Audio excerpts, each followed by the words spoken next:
ஐயா துணை அகில ஜோதி ஆன்மீக சேனல் நேயர்கள் அனைவருக்கும் வணக்கம்.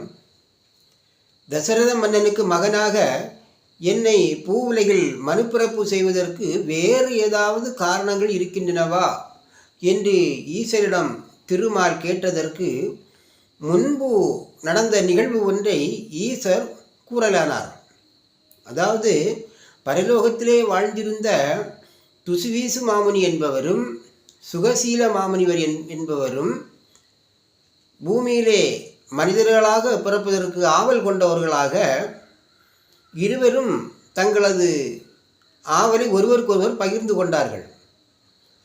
நான் ஒரு பெண் குழந்தையையும் தாங்கள் ஒரு ஆண் குழந்தையையும் பெற்று அவர்கள் இருவருக்கும் நாம் திருமணம் செய்து வைத்து நாம் இருவரும் சம்பந்திகளாக இந்த உலகத்தை அரசாட்சி புரிய வேண்டும் என்று சுகசீல மாமுனிவர் தனது ஆவலை துசுவீசு மாமுனியிடத்திலே தெரிவித்தார். அதன்படி இருவரும் மனிதர்களாக பிறவி எடுத்து பூமியிலே வந்து திருமாலாகிய தாங்கள் துசுவீசு மாமுனிவராகிய தசரதற்கு மகனாக பிறக்க வேண்டும் என்றும் மகாலட்சுமியானவள் சுகசீல மாமுனிவராகிய தினகரருக்கு மகளாக பிறக்க வேண்டும் என்றும் இருவரும் தவம் புரிகின்றார்கள். மேலும் ராவணனின் அழிவிற்கு குருமுனிவர் என்பவரது சாபமும் சாதகமாக இருக்கின்றது. ராவணன் 3.5 கோடி வரங்களை என்னிடத்திலிருந்து பெற்றுக்கொண்டு கைலேங்கிரி விட்டு செல்கின்ற வேளையிலே தவம் செய்து கொண்டிருந்த குருமுனிவர் என்பவரை காலால் மிதித்து சென்றார். அப்போது அம்மாமுனிவர் வெகுண்டெழுந்து, ஏ துஷ்டனே, நான் திருமாலை போற்றி தவம் நிற்கின்றேன், நீ உன் காலால் என்னை உதைத்து விட்டு செல்கின்றாயா?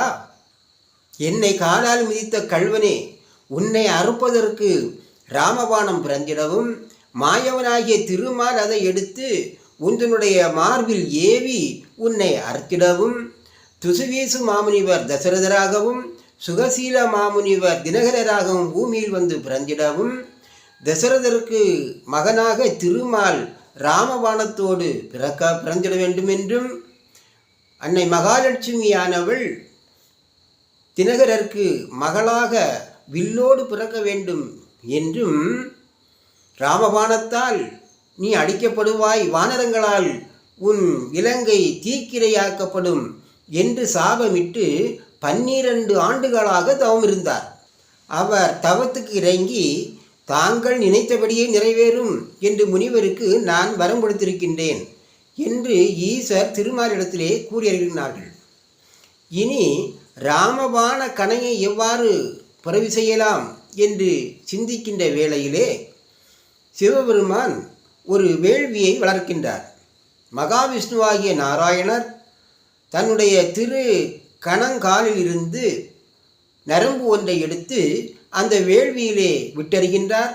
அது ராமபாணமாக வந்து பிறக்கின்றது. அதுபோல அன்னை மகாலட்சுமியானவள் தனது தூண்டு விரலிலிருந்து ஒரு நரம்பை எடுத்து, இது வீர வில்லாக வர வேண்டும், உலகில் உள்ளவர்கள் யாராலும் இந்த வில்லை நாணேற்ற முடியாமல் ஸ்ரீராமர் மட்டுமே நாணேற்ற வேண்டும் என்று மனதிலே நினைத்து வேள்வியிலே விட்டறிந்தாள். உடனே அது வீர வில்லாக வந்து பிறந்தது. மகாலட்சுமியை குழந்தையாக ஆக்கி பெட்டகத்திலே வைத்து வேள்வியிலே பிறந்த அந்த வில்லையும் கூடவே வைத்து பூவுலகம் அனுப்பி வைத்தார் ஈசர். அயோத்தியாபுரியை ஆண்டு வந்த தசரதருக்கு மகன் ராமனாக திருமாலை ராமபாண கணையோடு அனுப்பி வைத்தார். தினகர மன்னன் பூமிக்குள்ளிருந்து கிடைக்கப்பெற்ற பெட்டகத்தை திறந்து பார்க்கின்ற பொழுது அதற்குள்ளே வில்லோடு இருந்த அந்த பெண் குழந்தையை எடுத்து சீதாதேவி என்று பெயரிட்டு வளர்க்கலானார். நாராயணர் பள்ளி கொண்டிருந்த ஆதிசேஷனாகிய பாம்புராஜனை லட்சுமணராகவும் தலையணையும் மெத்தையும் சத்ருபரதனாகவும் தேவர்கள் அனைவரையும் வானர படைகளாகவும் ஈசர் பிறவி செய்து ராவணனையும் அவனது அசுர குலங்களையும் அழிப்பதற்கு உண்டான நடைமுறைகள் அத்தனையும் செயல்படுத்த ஆனார்கள். இதனுடைய தொடர்ச்சியை நாம் அடுத்த பதிவிலே அறிவோம். ஐயா துணை.